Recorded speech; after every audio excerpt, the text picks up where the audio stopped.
Hello friends, स्वागत है आपका मीनू सिंह की क्लासेस में। मैं आपकी होस्ट एंड दोस्त मीनू सिंह लेकर आ गई हूँ नया वीडियो। और आज हम देखेंगे मुंडा शासन व्यवस्था को फास्टली करने का प्रयास करेंगे। रिवीजन सीरीज आप इसको मानकर चल सकते हैं। रिवीजन यहाँ पे आपको एक्साइज कांस्टेबल में भी क्वेश्चन देखने को मिल जाएगा। एक्साइज कांस्टेबल जो कि मार्च में ही है एग्ज़ाम, ठीक है। और जेपीएससी जो कि आपका 8 मार्च को एग्ज़ाम देखने को मिलेगा।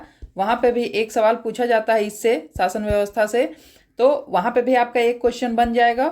और एक्साइज कांस्टेबल में भी सवाल बनता है, तो वहाँ पे भी आपका एक क्वेश्चन आपका फिक्स हो जाएगा 2 नंबर के लिए, 3 नंबर के लिए एक्साइज कांस्टेबल में है, जेपीएससी में 2 नंबर के लिए, ठीक है। तो चलिए स्टार्ट करते हैं। उससे पहले आपका बस एक सपोर्ट चाहिए कि अगर आप चैनल को अभी तक सब्सक्राइब नहीं किए तो चैनल को सब्सक्राइब जरूर कर लीजिए। यहाँ पे बेहतरीन वीडियोज़ अब आने लगा है, आप लोग जाकर प्रीवियस वीडियोस को भी जाकर देखिए तो आपको समझ में आएगा कि किस लेवल का वीडियो आ रहा है। और बहुत जल्द करंट अफेयर्स का रिवीजन क्लासेस भी मैं लेकर आऊँगी, तो आप लोग जुड़ने का प्रयास कीजिए ज़्यादा से ज़्यादा लोग, और अपने एग्ज़ाम को सटीक रणनीति के साथ सफल बनाइए, सिलेक्शन लीजिए और जॉब को ज्वाइन कीजिए, ठीक है। चलिए स्टार्ट करते हैं मुंडा शासन व्यवस्था को। और यहाँ पे टू द पॉइंट बात किया जाएगा, कुछ एक्स्ट्रा नहीं बताया जाएगा। तो सबसे पहला पॉइंट क्या है, मुंडा जनजाति का शासन व्यवस्था क्या कहलाता है। सवाल डायरेक्ट यही पूछा जा सकता है कि मुंडा जनजाति का शासन व्यवस्था क्या कहलाता है। मुंडा शासन व्यवस्था कहलाता है, ढोकलो सोहर शासन व्यवस्था कहलाता है, या फिर आपका अलग शासन व्यवस्था कहलाता है। 7 तरीके के शासन व्यवस्था आपको पढ़ने हैं, 7 तरीके के। 6 तो शासन व्यवस्था डायरेक्ट है, टू द पॉइंट है सभी जनजातियों का। और 7वां नंबर जो है वो 32 जनजातियों के अन्य शासन व्यवस्था से संबंधित है, 6 शासन व्यवस्था को छोड़कर, ठीक है। तो यहाँ से आपको पहला सवाल यही पूछा जाता है कि मुंडा जनजाति का शासन व्यवस्था क्या कहलाता है, तो मुंडा शासन व्यवस्था कहलाता है। क्लियर। मुंडा गांव का प्रधान कौन होता है, तो मुंडा गांव का प्रधान होता है मुंडा। और ये पद जो है वो वंशानुगत है, ठीक है। वंशानुगत मतलब जो मुंडा बन गया, गांव का प्रधान जो बन गया, उसका बच्चा ही अगला गांव का प्रधान बनेगा, तो इसको वंशानुगत रखा गया। यहाँ पे वंशानुगत ये जो शासन है ये वंशानुगत रहा, गांव का प्रधान मुंडा और ये वंशानुगत रहा, ठीक है।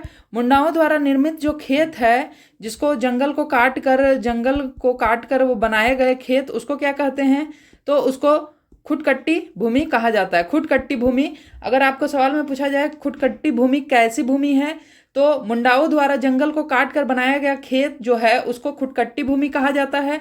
या ये पूछा जाए कि मुंडाओं द्वारा निर्मित खेत क्या कहते हैं, तो उसको खुटकट्टी भूमि कहते हैं। अब जो खुटकट्टी भूमि को बनाए हैं उसको क्या कहते हैं, जो इस भूमि का निर्माण किए, खुटकट्टी भूमि को बनाए, उसको क्या कहते हैं, तो खुटकट्टीदार, ठीक है। खुटकट्टीदार, ध्यान में रखिएगा। मुंडा शासन व्यवस्था में खूट का अर्थ क्या है, तो खूट का अर्थ है परिवार से। खूट का अर्थ है परिवार से। परिवार खूट का सदस्य है। खूट से शुरू होता है, खूट, ठीक है। उसके बाद गांव, ठीक है। उसके बाद हाथू, उसके बाद पट्टी, उसके बाद पढ़ा, ठीक है। इस तरह से मुंडा शासन व्यवस्था में चलता है। खूट परिवार से संबंधित है।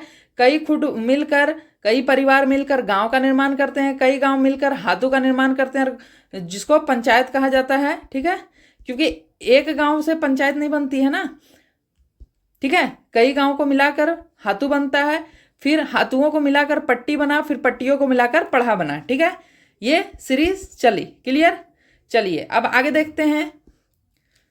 इस भूमि का निर्माण खुटकट्टीदार किए। खुट का अर्थ है परिवार से। अब मुंडा ग्राम पंचायत, ठीक है। मुंडा ग्राम पंचायत को क्या कहते हैं, हाथू। क्लियर ना। हाथू गांव का प्रधान मुंडा हुआ, ग्राम पंचायत हाथू को कहा गया, ठीक है। अब ग्राम पंचायत का प्रधान कौन हुआ, तो हाथू मुंडा हुआ।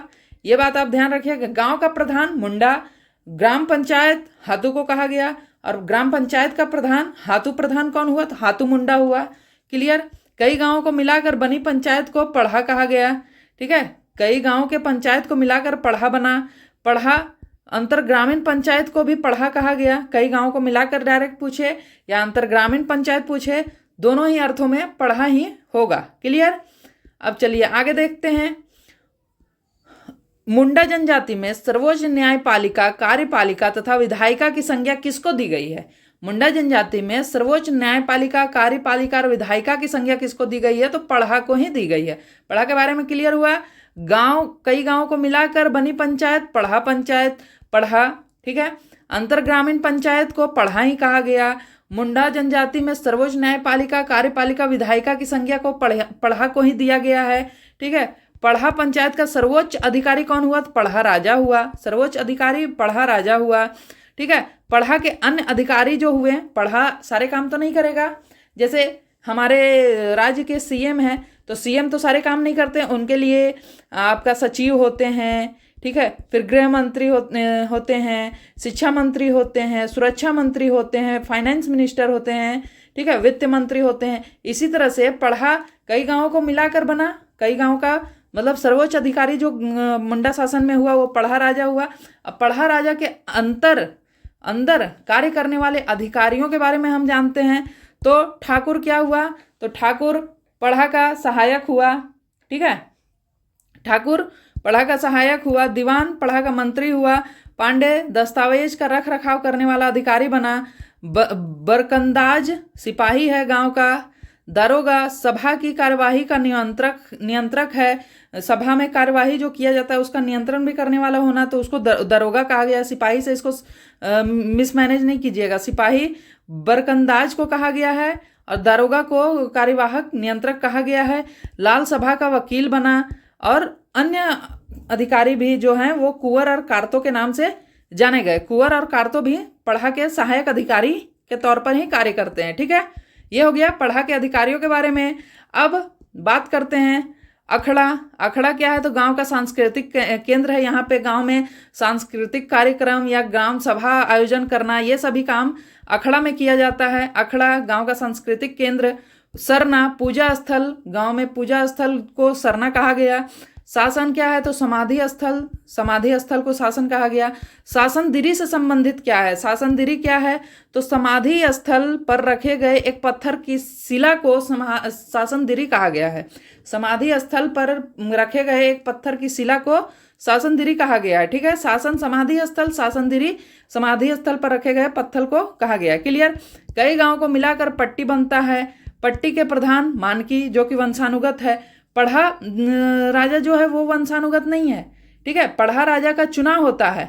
पढ़ा राजा का चुनाव होता है, लेकिन मुंडा वंशानुगत है, मानकी वंशानुगत है।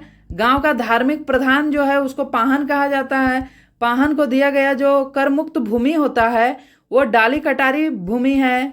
पाहन को दिया गया भूमि डाली कटारी, ये पर्सनल यूज के लिए उसको दिया गया डाली कटारी।